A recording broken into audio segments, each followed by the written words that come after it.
Hola, hoy vamos a meternos de lleno en una idea que es, la verdad, fascinante, la existencia de un abismo, un vacío conceptual enorme, entre la astronomía que conocemos hoy y la que manejaban las culturas ancestrales. Para arrancar, vamos a plantear una pregunta, un pequeño experimento mental. Imaginemos que juntamos a un astrónomo de la antigüedad y a uno moderno, ambos unos genios en lo suyo. ¿Por qué, si miran las mismas estrellas, su conversación sería un galimatías? Pues ese es el misterio que vamos a intentar desentrañar hoy. Esta cita lo clava. El problema no es de idioma, ni mucho menos. Es un problema de perspectiva. El punto de partida de cada uno, el marco mental desde el que observan el universo, es tan diferente que es casi imposible que se pongan de acuerdo. Es como si hablaran de realidades distintas. Y aquí tenemos el concepto clave, el vacío científico. Y ojo, que esto es muy importante entenderlo bien. No se trata de decir que unos tenían razón y otros estaban equivocados. Para nada. Las dos visiones son científicas y son válidas, pero se enfocan en cosas tan radicalmente diferentes del mismo fenómeno que en la práctica chocan. Muy bien, pues vamos al lío.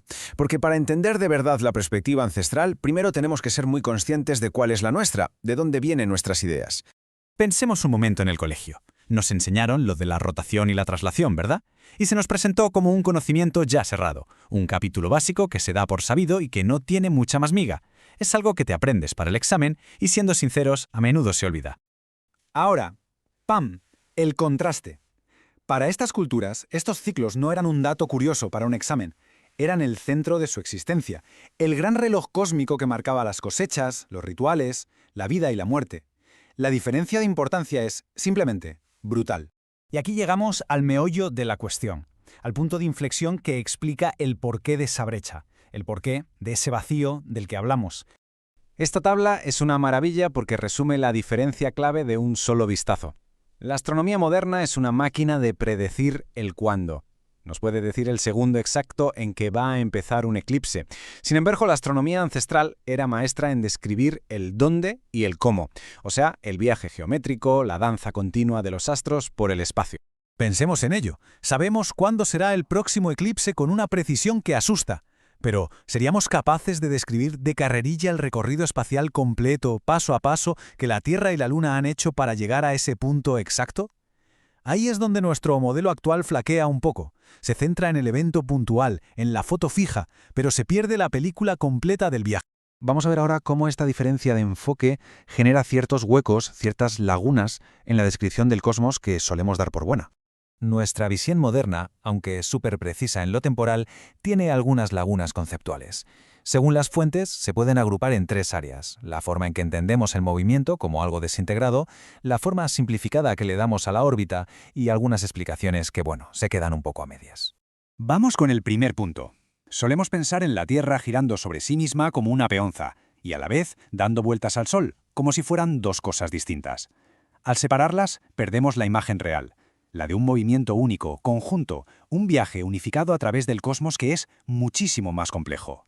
Y claro, esto nos lleva a la forma de la órbita. La definición de manual es una elipse, una figura plana en dos dimensiones que todos hemos dibujado. Es una simplificación muy útil, sí, pero ¿es la realidad? Pues resulta que no. La realidad es mucho más elegante, mucho más dinámica. Hay que tener en cuenta que el Sol tampoco está quieto, se mueve a toda velocidad por la galaxia. Por lo tanto, la Tierra no traza un círculo cerrado, sino que va persiguiendo al Sol en un espectacular viaje en espiral. Y esto, que nos puede sonar súper novedoso, es algo que los mayas, por ejemplo, ya describían con mucho detalle. Y el tercer punto es la nutación, ese pequeño bamboleo del eje de la Tierra. Nuestra astronomía a menudo lo trata como un detalle menor, con explicaciones un poco vagas. Sin embargo, para las culturas antiguas era un ciclo importantísimo, clave para predecir eclipses, y lo seguían y lo describían con una precisión que hoy nos deja con la boca abierta. Entonces, la pregunta es, ¿cómo narices llegaron los antiguos a este nivel de comprensión tan sofisticado? Bueno, pues pasemos a la que, según parece, era su clave maestra. Hoy vemos los eclipses como eventos espectaculares pero aislados. Para los antiguos era justo lo contrario. Eran su herramienta de medición fundamental. No eran la excepción, eran la regla que les permitía descifrar el funcionamiento de todo el sistema. Y este esquema ilustra el proceso a la perfección. Primero seguían los eclipses de manera metódica. Esto les permitía mapear los puntos clave de la órbita de la Luna, los nodos. A su vez, esto les ayudaba a desvelar lo que llamaban la trama de la Tierra, la estructura geométrica que hay detrás de todo el movimiento. El resultado final no era solo tener una fórmula, sino la percepción directa, casi palpable, del orden y la armonía del universo. Todo este conocimiento, claro, no era solo técnico, tenía unas implicaciones culturales y filosóficas profundísimas. Vamos a ver cómo se conectaba todo. Entonces, ¿cuál fue el verdadero logro de esta visión ancestral? Pues no fue un único descubrimiento, sino un sistema completo. Un modelo que integraba todo el movimiento del cosmos, que les daba un mapa de su orden y su armonía, y que además les proporcionaba una base racional para conectar esa perfección celeste con su propia cultura y espiritualidad. Y por eso su conexión con lo sagrado o con la idea de una inteligencia creadora no era un simple acto de fe ciega, era, en cierto modo, una conclusión lógica. Se basaba en la observación directa de un sistema que veían como perfectamente armonioso y predecible. Para ellos, la belleza matemática del cielo era la prueba de un diseño inteligente. Y terminamos con una pregunta para darle vueltas. Si una visión del cosmos tan increíblemente sofisticada se pudo descartar como algo primitivo, ¿qué otros conocimientos profundos en otros campos podríamos estar ignorando solo porque no encajan en nuestro modelo actual? La respuesta quizá está ahí fuera, esperando a que la redescubramos.